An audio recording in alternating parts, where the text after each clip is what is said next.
Olá, nono ano, tudo bem com vocês? Aqui é o professor Júlio. Hoje nós vamos falar do capítulo 7 sobre evolucionismo. Já vimos os conceitos de genética, hoje vamos falar um pouquinho sobre evolucionismo. Teorias evolucionistas, lá na página 126, capítulo 7 do livro de ciências, tá bom?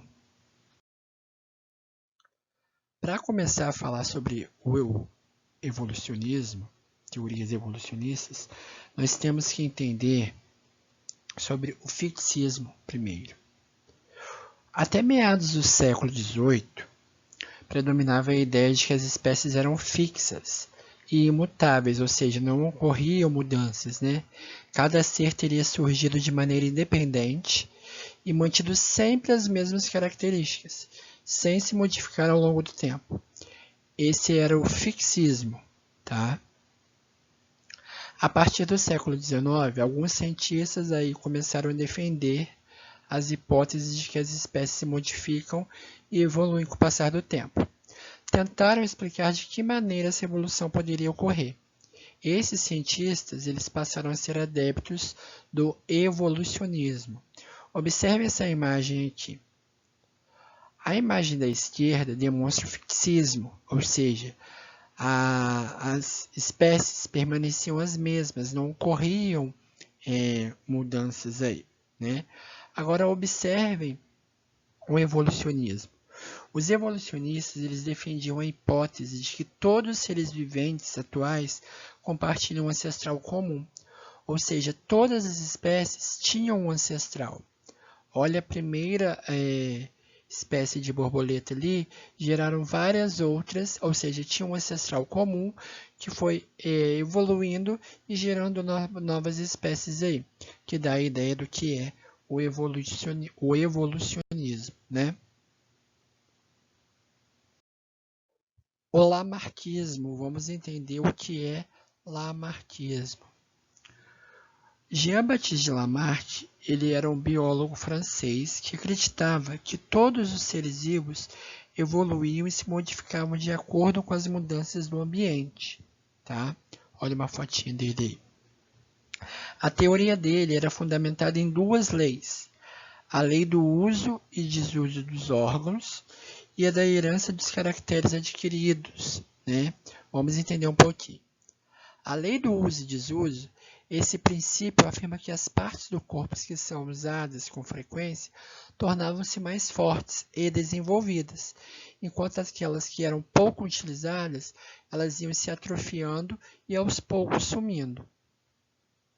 A outra lei dele era a herança de características adquiridas. O que isso dizia? Que, segundo esse princípio, as características adquiridas durante a vida do indivíduo, elas poderiam ser passadas à sua prole, aos seus descendentes, seus filhos, ou seja, eles adquiriam uma característica, passavam essa característica para os filhos, para os descendentes, né?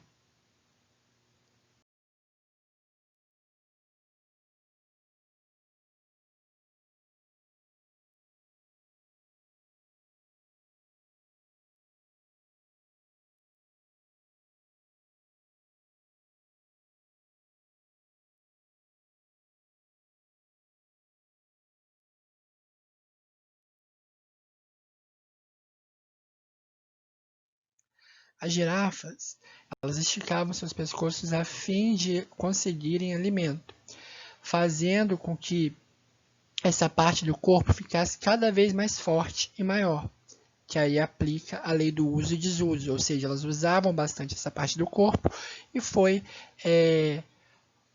desenvolvendo isso segundo ele, né? Essas mudanças, segundo o lamarckismo, eram passadas aos descendentes, lei da herança das características adquiridas, ou seja, houve o uso do pescoço, ele desenvolveu, lei do uso e desuso, e passou isso para essas características para os descendentes. Então, levou isso para os filhos dela. Isso fazia com que os descendentes dela apresentassem ao longo do tempo pescoços cada vez maiores, uma vez que continuavam a se esforçar e essas mudanças continuavam a ser transmitidas. Porém, as teorias de Lamarck apresentavam inúmeros erros. Vamos entender por quê. Apesar de Lamarck ter percebido que o meio exercia o meio ambiente, né, o meio externo, exercia influência sobre as espécies, ele não conseguiu explicar como isso acontecia. Nós sabemos atualmente que, apesar de podermos desenvolver algumas estruturas por meio do seu uso e desuso, como é o caso de aumento da nossa massa muscular, nós não podemos passar essa característica para os nossos descendentes. Ou seja, eu tenho um determinado corpo. Se eu fizer musculação, a minha massa muscular vai aumentar. Eu vou fazer o uso do meu músculo. Ele vai aumentar. Porém, eu não vou passar isso para o meu filho. O meu filho não vai nascer já com músculo grande, entendeu? Então, essa teoria do uso e desuso caiu, foi refutada, ou seja, era um erro, tá? E, além disso, sabemos que a evolução não segue uma reta que leva à complexidade dos seres vivos. Ou seja, a evolução não ocorre com o objetivo de deixar os organismos melhores e mais complexos, né? A evolução ela não faz com que os indivíduos ficam cada vez melhores. O meio externo que vai selecionar e que nós vamos entender por quê. Então, não segue uma reta que leva à complexidade dos seres vivos. Esse é outro erro aí de Lamarck. Aí surgiu Darwin, o darwinismo. Vamos entender o que é o darwinismo. O darwinismo é o nome dado à teoria proposta por Charles Darwin para explicar como ocorre a evolução das espécies. Essa teoria criou forma após esse naturalista inglês realizar uma viagem ao redor do mundo a bordo de um navio chamado Beagle. Olha aí a fotinha de Charles Darwin. Durante essa expedição, nesse navio aí, né, Darwin fez o levantamento da flora e da fauna, ou seja, de toda a fauna e toda a flora, todo o meio vegetal e o meio animal ali, né, de vários lugares por onde passou e coletou organismos de diversas espécies para seus estudos. Uma das paradas que ele fez ocorreu em um conjunto de ilhas do Oceano Pacífico, chamadas de Ilhas Galápagos, né? Nessas ilhas, ele verificou que cada ilha tinha uma fauna característica. Ou seja, tinha animais específicos daquelas ilhas. Cada ilha tinha um grupo de animais específicos, principalmente de pássaros, tartarugas e lagartos, né? Darwin observou, por exemplo, que os pássaros eles eram semelhantes, parecidos, mas os bicos deles eram de formatos diferentes. Olha essa imagem aí, tem no livro também. Ele notou que a forma do bico estava relacionada de acordo com o tipo de alimento que cada ilha tinha. Assim, ele constatou que a variabilidade de características entre os organismos existia, mas ele não sabia explicar a origem dessa variabilidade. Ele viu que tinha uma variabilidade, mas por que ocorria aquilo? Darwin e a luta pela sobrevivência. Vamos entender o que diz esse tema aí da página 128. Em 1838, Darwin leu um trabalho de Thomas Malthus, né? Nesse trabalho, Malthus fazia a relação entre o aumento da população humana e a fome. Para ele, a população crescia em progressão geométrica, né? Enquanto os alimentos, por sua vez, cresciam em progressão aritmética, o que levaria a população à fome, porque ia reduzindo, certo? Após essa leitura, Darwin concluiu que nas outras populações de seres vivos, sem ser da população humana, o tamanho populacional não aumentava como acontecia com os humanos. De alguma forma, o meio ambiente, o meio externo, colocava um limite nesse crescimento. Para ele, existia uma luta pela sobrevivência, onde aqueles que tinham características mais vantajosas iriam sobreviver, reproduzir e gerar descendentes. Ou seja, o meio externo selecionava quem tinha as características que tinham mais vantagem para sobreviver e realizar a reprodução, aí, gerando descendentes. Com isso surgiu o conceito da seleção natural. Vamos entender o que é esse conceito aí. Os indivíduos com as características que eram menos vantajosas, eles não sobreviveriam às pressões do meio ambiente, do meio externo, e, consequentemente, não iriam se reproduzir, né? E dessa forma, o tempo levava com que esses indivíduos desaparecessem, ou seja, essas características desapareceriam. Aí então surgiu o conceito de seleção natural, onde apenas os organismos mais adaptados, mais aptos, é selecionado pelo meio externo e transmite as suas características aos seus descendentes. Ou seja, os indivíduos que estão mais bem adaptados àquele meio ambiente, meio externo, vai ser selecionado e vai gerar descendentes. Segundo Darwin, depois de várias gerações, características seriam passadas e as espécies ficariam muito distintas daquelas que se originaram. Dessa forma, surgiram novas espécies, ou seja, as características foram passadas com características boas e foram surgindo novas espécies. Ele afirmou também que todos os seres vivos sofriam mudanças, porém, todos os organismos existentes no planeta atualmente, em algum momento da história da evolução, compartilharam um ancestral comum, né? Que é a teoria do evolucionismo, que nós já vimos aí. Um exemplo que nós podemos ver da seleção natural, como age a seleção natural, é a lei do indivíduo mais bem adaptado. O que é uma adaptação? A adaptação, vamos usar um exemplo, um urso polar e o ser humano, em condições naturais, como eles nascem, né? Ser humano nu, vamos dizer assim, e um urso polar. Quem vai estar mais adaptado para sobreviver aos polos lá, né? Onde os ursos polares vivem? O ser humano, com certeza, iria ser eliminado. Por quê? Porque ele não tem características vantajosas, não tem uma camada de gordura boa, não tem os pelos, a quantidade de pelos que os ursos têm. Eles morreriam de frio. Já os ursos estão mais adaptados. Então, a seleção natural atua sobre quem? Os ursos, que vão ser mais bem adaptados a sobreviver àquele meio externo ali, né? Aí vem a correlação de Darwin e Wallace. Em 1858, Darwin recebeu uma carta de Alfred Wallace, o naturalista inglês. Olha a fotinha dele aí. Nessa carta, o Wallace contava suas histórias que eram muito parecidas, suas ideias que eram muito parecidas com as conclusões de Darwin, né? Os dois, então, escreveram um trabalho que foi apresentado em uma reunião da Sociedade Linneana.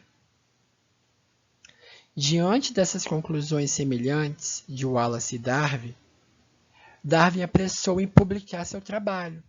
Em 1859, ele publicou sua obra mundialmente conhecida, que é A Origem das Espécies, de Charles Darwin.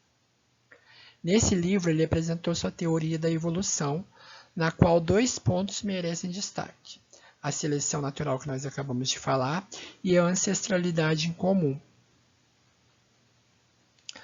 O darwinismo, então, apesar de não conseguir explicar como as mudanças ocorriam nos organismos e como eram passadas aos descendentes, influenciou profundamente os evolucionistas de todo o mundo e tornou-se a base da teoria evolutiva moderna, né? Muito comentada aí, teoria da evolução de Darwin. E também, pós-darwinismo, nós temos o neodarwinismo. O neodarwinismo, que também pode ser chamado teoria sintética ou moderna da evolução, surgiu já no século XX. Ela está relacionada com os estudos evolucionistas de Darwin e as novas descobertas do campo aí da genética. As lacunas que surgiram, ou seja, as perguntas que surgiram após a publicação da obra das origens das espécies de Darwin, foram desvendadas pelo avanço dos estudos genéticos aí do neodarwinismo. Já no neodarwinismo, é reconhecido que, além da seleção natural, outros fatores, como fatores evolutivos, podem ser utilizados, como as mutações e a recombinação gênica, que nós vamos ver aí adiante. Alguns mecanismos evolutivos, as mutações. As mutações, elas são quem? São as alterações do material genético, já vimos isso, o DNA. A mutação ela é uma das principais fontes de variação hereditária. É uma mudança no material genético. Elas não ocorrem para adaptar o indivíduo ao ambiente. Elas ocorrem por acaso. Elas ocorrem ao acaso e, por seleção natural, são mantidas na população quando tem função adaptativa, né? Se ela é uma mutação positiva para aquela espécie, ela vai continuar. Se ela for nula, ela acaba sendo eliminada. Aquela espécie acaba sendo eliminada. Outro mecanismo evolutivo, a seleção natural, que acabamos de falar, onde ela é definida como um conjunto de fatores ambientais que atuam nas populações, tanto no sentido positivo, ou seja, na sobrevivência diferencial e na capacidade reprodutora, como negativo, por mortalidade diferencial. O que isso quer dizer? Se o indivíduo tem uma boa, ele está bem adaptado, ele vai ter uma boa seleção natural, ou seja, ele vai sobreviver. Se ele não está bem adaptado, ele vai ter uma seleção negativa, seleção natural negativa, ele vai acabar morrendo, vai ser eliminado ali, né? Olha um exemplo aí de seleção natural. Eles vão, o inseto aí, por exemplo, adquiriu uma coloração com que ele ficasse da cor do vegetal ali que ele se alimenta. Então, vai afastar o predador acaba não vendo ele, né? Então, acaba tendo mais chances de sobrevivência. O mesmo caso da cobra coral e da falsa coral, que uma imita a outra para afastar, também podendo afastar aí predadores, né? Outro exemplo de mecanismo evolutivo é a especiação, onde é o termo usado para referir a divisão de uma linhagem que produz duas ou mais espécies diferentes. De uma maneira resumida, podemos dizer que se trata do processo de surgimento de uma nova espécie, que é o evento crucial para que isso aconteça, é o isolamento reprodutivo. Esse isolamento impede o fluxo gênico, por isso obedece o conceito biológico de espécie, ou seja, não deixa que os genes daquela espécie percorram vários ambientes, né? Ou seja, surge uma nova espécie. Vamos entender como isso acontece. Olha essa imagem aí. Suponhamos que o ambiente onde a população vive sofra alguma alteração brusca, né? Como modificações climáticas ou eventos geológicos, como terremoto, formação de montanhas, entre outros. Essas alterações podem causar o surgimento de faixas de território que separem a população original em áreas isoladas, formando uma barreira geográfica, representada aí como se fosse essa linha, essa onda azul aí da imagem, tá? As barreiras geográficas, elas vão fazer o quê? Elas vão impedir a troca de genes entre os indivíduos da população por elas separadas. Então, esses indivíduos que foram separados, eles não conseguem trocar genes entre eles. Além disso, as condições do ambiente nas áreas separadas pela barreira dificilmente são as mesmas, o que vai determinar diferentes pressões seletivas. Isso significa que as características vantajosas para a sobrevivência de um ambiente não vão ser necessariamente vantajosas no outro. Foi o que Darwin viu lá nas ilhas dos pássaros. Lembra que cada pássaro tinha um tipo de bico? Ou seja, ele teve que desenvolver aquele tipo de bico para se alimentar do alimento específico que tinha lá. Além disso, o conjunto gênico de cada uma das populações assim separadas vai se modificar ao longo do tempo, podendo levar ao isolamento reprodutivo. Isto é, caso seus descendentes, seus filhos, voltem um dia a conviver, eles não podem ser capazes de cruzar entre si, porque eles não vão ser descendentes férteis, né? Quando isso ocorre, considera que essas populações pertencem às espécies distintas, ou seja, há um conceito biológico de espécie, ou seja, há o surgimento de novas espécies aí. Isso que é a especiação. Galera, esse é o tema do capítulo 7, tá? Vamos fazer atividades desse capítulo aí. Um abraço do professor Júlio.